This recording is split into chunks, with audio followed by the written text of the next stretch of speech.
ખાતે મુખ્યમંત્રી ભૂપેન્દ્ર પટેલ દ્વારા એક ગ્રંથનું લોકાર્પણ કરવામાં આવ્યું છે। ઐતિહાસિક છે અને સાથે જ એમણે એમ પણ કહ્યું કે આપણા ઇતિહાસને, આપણા વારસાને આપણે સાચવી રાખવો પડશે।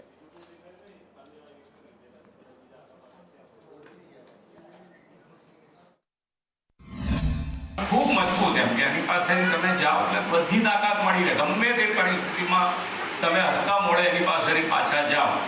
એટલે આ એક તાકાત જે છે પાટલી દરબારની એક ખૂબ સારી તાકાત છે અને એનો લાભ તમે બધા ભેગા થઈને સંગઠિત થઈને જો આપશો તો સમાજ જીવનને એનો ખૂબ લાભ મળવાનો એટલે આપણે આજે અહીંયાથી કીધું એમ કે ભાઈ આજે વિરાસત અને વિકાસ બંને સાથે विरासत એટલે ઇતિહાસ જે હમણાં કહેતા હતા ત્યાંથી વડીલ મુરબ્બી તો આપણી વિરાસત આપણો ઇતિહાસ તો આપણે પકડી જ રાખવો પડે એને છોડી દઈશું તો આપણે ખરેખર ખોવાઈ જઈએ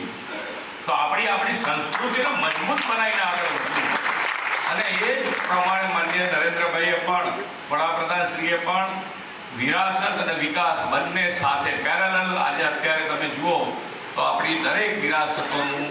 પુનઃનિર્માણ થઈ રહ્યું હોય અને એક મોટા સ્કેલ ઉપર થઈ રહ્યું અંદર એનો સંચાર થાય ખમીર પાછું આવે જમીન પાછું આવે અને ફરી પાછા એ પરિવારના તમામ સદસ્યોને એક મંચ ઉપર લાવી એમની અંદર રહેલી એક સમાનભરી શક્તિને ઉજાગર કરવા પ્રતિકાર કરવાની માનસિકતાને ફરીથી પ્રજ્વલિત કરવા માટે આ મિત્રોએ જે પ્રયત્ન કર્યો છે એને ફરી જોરદાર તાળીઓથી તમે પ્રતિસાદ આપો।